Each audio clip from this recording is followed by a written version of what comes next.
চিন্তা ভাবনা করছে, মানে বুধবার তো চিন্তা ভাবনা করছে, করছে এই করতে করতে ফোনটা বেজে উঠেছে ঘরে।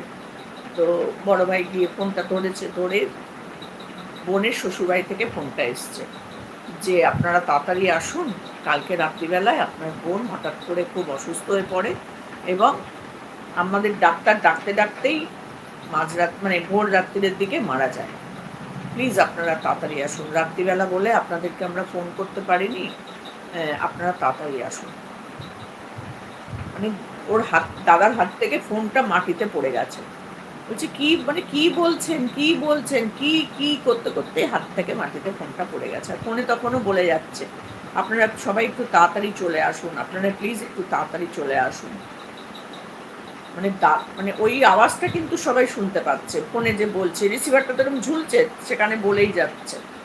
তারপরে মেজো ভাই গিয়ে ফোনটা ঠিক করে রেখে বলছে, "কি হয়েছে দাদা বলতো?" বলছে, "খুকি আর নেই।" তখন বলছি, "কি বলছিস?" বলছে, "হ্যাঁ, কাল রাত্তিরে নাকি